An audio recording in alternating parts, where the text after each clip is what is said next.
é o espírito do anticristo, entendeu?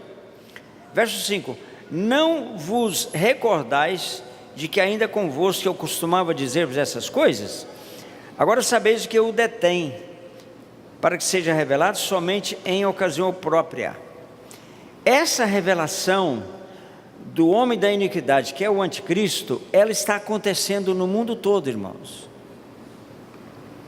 Vai lá na Índia para você ver. Fale com a Zenilda.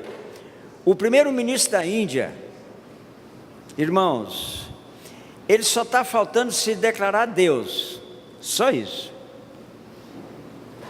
Ele jurou que vai eliminar da Índia todos os cristãos. Isso está acontecendo no mundo todo. É o espírito do anticristo que se levantou. Só que na nossa nação, escute, Deus tem promessa para a nossa nação, que ainda não se cumpriu. E cabe a nós, escute, cabe a nós fazer cumprir as promessas de Deus para a nossa nação, através da nossa intercessão. Ele tem um compromisso com a sua palavra, mas ele precisa da igreja. O Espírito e a noiva dizem, então a noiva tem que concordar com o Espírito. Então o Espírito Santo está dizendo: eu tenho promessas para o Brasil que não se cumpriram ainda, e eu quero fazer cumprir agora. Eu estou com um livro lá, mas não li ainda, estou doido para ler esse livro, que é a biografia do Raposo Tavares, escondida pelo romanismo, por Roma. Aqui em Montes Belos, irmãos, a igreja diz que todos os municípios, escute, do Brasil começaram com uma missa. Mas aqui em Montes Belos, em 1964, não foi uma missa. Chamaram o padre de Firminópolis para rezar uma missa. Ele não veio, por alguma razão ele não veio. Aí falaram: então tem algum crente aqui? Na reunião lá na praça, apareceu um crente lá. Então você vai dar uma palavra aí para nós e fazer uma oração. O único município do Brasil que não começou com uma missa. Você está entendendo, irmãos? Achei bom falar isso, né? Até me alegrou, eu estava triste, isso me alegrou um pouco, né? Irmãos,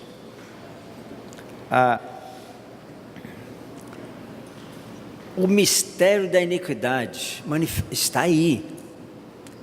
O surgimento, isso são sinais do surgimento do anticristo. Só que Deus tem promessas para o Brasil. E como elas vão se cumprir se não chover? Verso 7. Com efeito, o mistério da iniquidade já opera, está vendo esse mistério aí? E aguarda somente que seja afastado aquele que agora o detém, que é o arrebatamento da igreja. Então será de fato revelado o iníquo, a quem o Senhor Jesus matará com o sopro da sua boca e o destruirá pela manifestação de sua vinda. Ora, o aparecimento do iníquo é segundo a eficácia de Satanás. Isso aqui é o retrato do que está acontecendo no Brasil hoje. A injustiça, com todo poder e sinais e prodígios da mentira, entendeu? Da mentira, entendeu? É o retrato falado perfeito do que está acontecendo no Brasil hoje, né? A eficácia do diabo, prodígio da mentira, e com todo engano de injustiça aos que perecem, porque não acolheram o amor da verdade para serem salvos. Agora o texto que eu quero chegar é o 11, esse aqui é o principal. É por esse motivo, pois, que Deus lhes manda a operação do erro, para darem crédito à mentira, para serem julgados todos quantos não deram crédito à verdade. Antes, pelo contrário, deleitaram-se com a injustiça. Porque Jó nos ensina. Porque Jó foi salvo pelo temor de Deus, pelo Evangelho eterno. Foi por isso que ele foi salvo. E ele nos ensina sobre a perfeita justiça de Deus. A maior lição de Jó é nos ensinar sobre a perfeita justiça de Deus. Então você vê o retrato desses homens. Deus lhes envia a operação do erro. Isso acontece para os pastores que não decidiram fazer a vontade de Deus.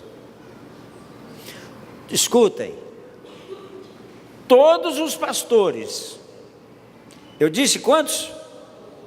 Todos os pastores que de fato não investirem dinheiro, vidas, coração nos povos não alcançados, segundo Tessalonicenses 2,11, vai alcançar eles. Deus lhes envia a operação do erro. A operação do erro, irmãos, é a mentira, escutem, que vai se instalando lentamente no coração dos pastores. É a operação do erro. É por isso que, irmãos, a nossa nação está dessa forma. E ela só será salva pelos 7.000, dos quais você faz parte. Você faz parte dos 7.000. E vai salvar a nossa nação.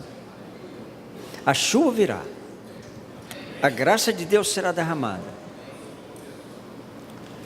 Na hora certa, o juízo de Deus virá sobre esses homens. Próximo ano, o nosso presidente será um cristão. Concorda comigo? Diga amém. Ou um judeu, um cristão. O temor de Deus é que nos conduz à verdade. É o temor de Deus. E Jó conheceu o Senhor pelo temor de Deus. Quando foi escrito esse livro? Não sabemos. Não sabemos. Quem escreveu esse livro? Não sabemos. Não adianta especular. Pode ter sido o próprio Espírito Santo que datilografou esse livro. Digitou? Não. Ele é criador de tudo isso, né? Mas que ele pegou uma pena, o Espírito Santo, e escreveu esse livro, né? E quando Esdras foi preparar o cânon do Velho Testamento, o Espírito Santo falou: Esdras, bota esse livro lá. Eu creio que foi mais ou menos assim, não é? Porque, irmãos, cada versículo desse livro é profundo demais. E quando eu leio, está me assustando, viu? Capítulo 13 de Jó, olha aí. Capítulo 13 de Jó, versículo 4. Jó, falando dos seus amigos, ele fala assim: vós, porém, besuntais a verdade com mentiras. Esse texto Esse texto, irmãos, eu estou, não vou dizer que eu estou perdendo o sono, mas o que é besuntar a verdade? Porque se você lê, entendeu? Aqui as palavras de Zofar, que é o capítulo 11, as palavras dele, né?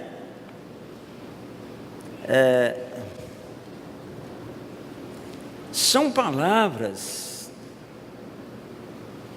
muito interessantes,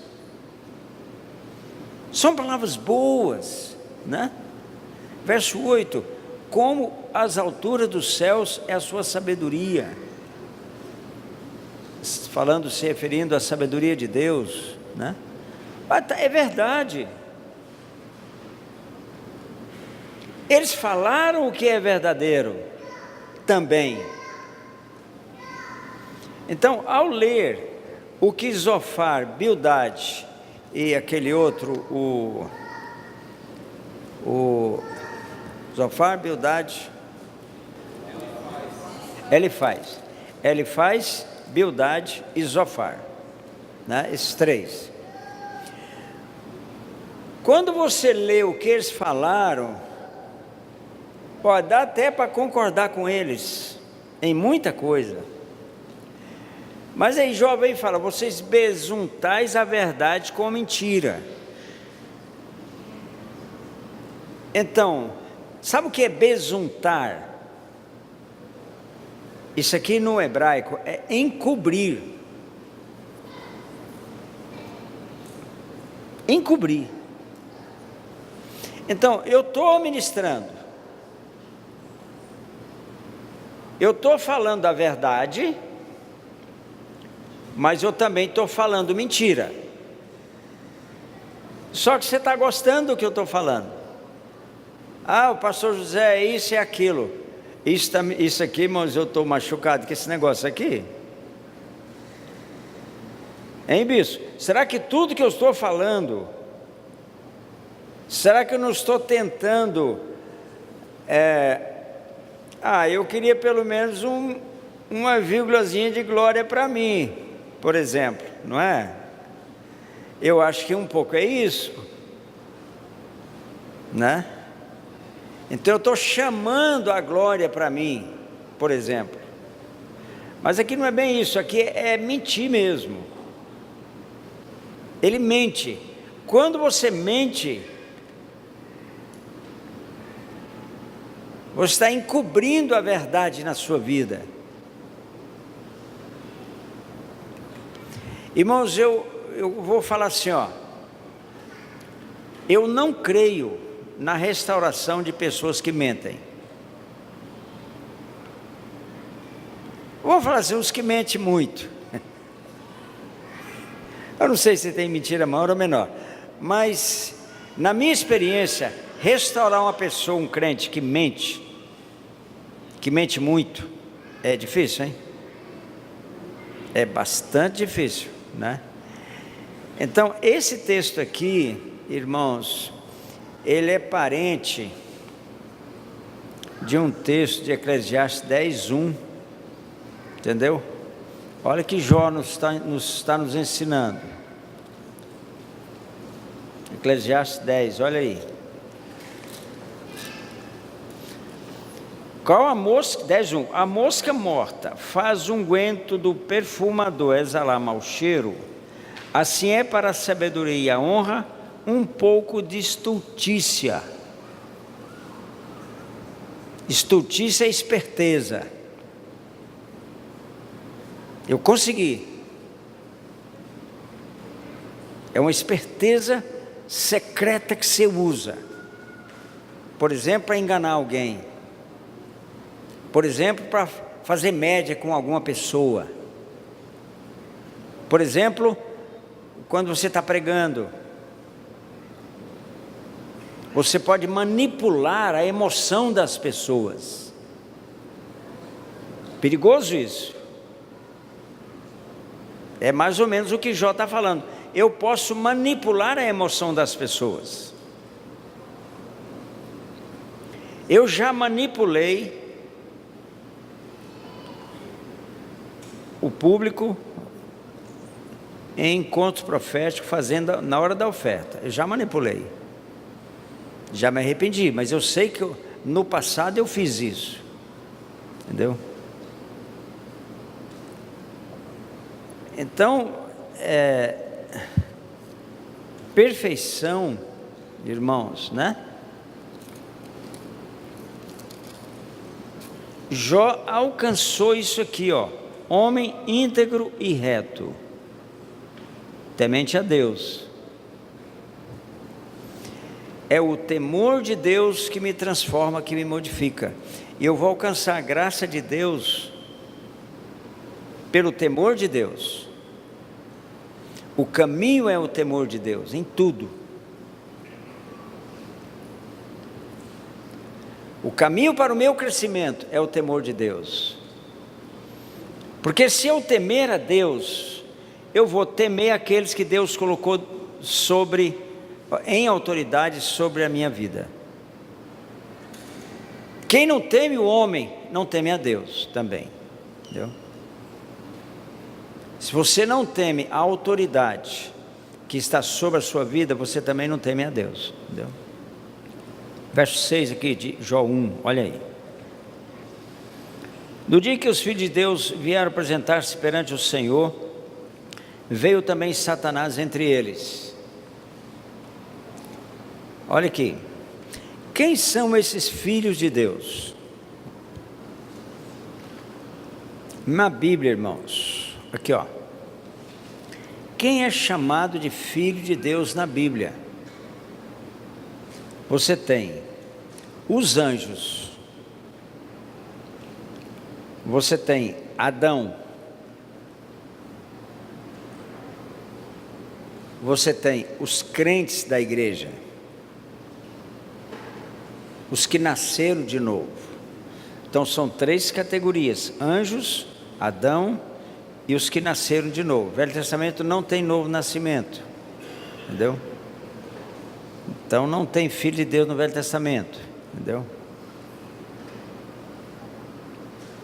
Então, quando os filhos de Deus vieram apresentar-se perante o Senhor, veio também Satanás entre eles.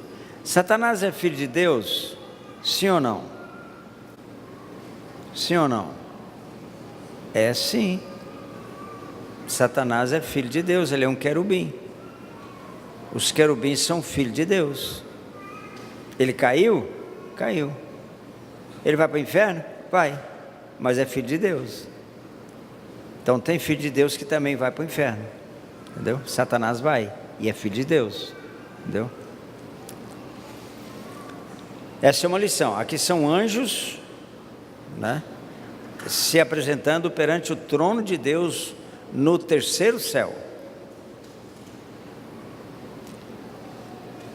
Veio Satanás entre eles. Ele é intrometido mesmo, né? Pergunto, Satanás tinha acesso então no tempo de Jó ao trono de Deus? Ele ainda tem? Sim ou não? Tem uma irmã fazendo assim, ó. Tem alguém fazendo assim? Se você acha que não tem, faz assim, deixa eu ver. Faz assim, tem uma. Vocês estão todo mundo em cima do muro. Aí você está fazendo assim, ó. Ele está fazendo assim e assim, ó.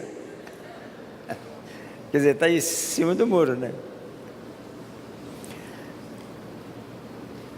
Satanás ainda tem acesso ao trono de Deus. Quando ele deixará de ter acesso ao trono de Deus? Quando? Quem souber, levanta a mão e fala rapidamente. Pastor, não vale. Você quer falar? Ele falou, quando ele for lançado no lago de fogo. Não. Não é. O Ricardo.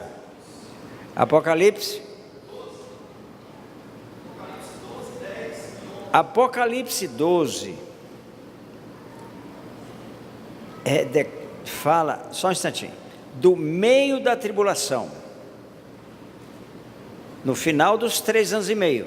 Ali, a irmã, como é que chama essa irmã? No meio da tribulação ele será lançado para a terra e nunca mais terá acesso ao trono de Deus. Ele ainda tem. Alguém levantou, assim, fala.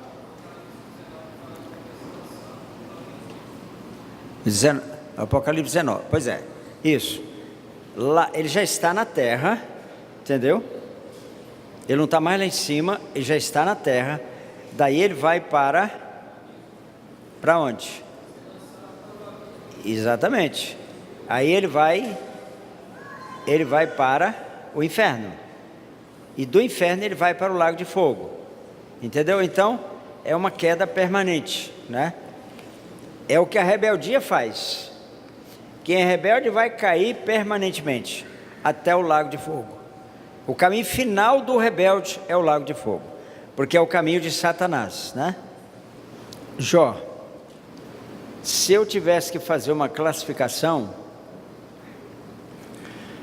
Jesus falou que João Batista foi o maior nascido de mulher, né? Então pronto, já está definido. Mas se eu tivesse que colocar o segundo homem depois de João Batista, eu colocaria Jó, entendeu? Jó teve um alcance do conhecimento da pessoa de Jesus muito, muito, muito alto. E Jó me ensina, irmãos, sobre a justiça de Deus como ninguém na Bíblia me ensina sobre a justiça de Deus, não é? Bom, eu vou parar aqui, foi só a introdução, tem muita coisa para falar, nem comecei na verdade, no livro propriamente, só destacando rapidamente algumas coisas aqui, porque o propósito aqui não é estudar o livro de Jó, mas estudar sobre a graça de Deus em Jó, e como ele alcançou a graça de Deus. Então, qual é o caminho?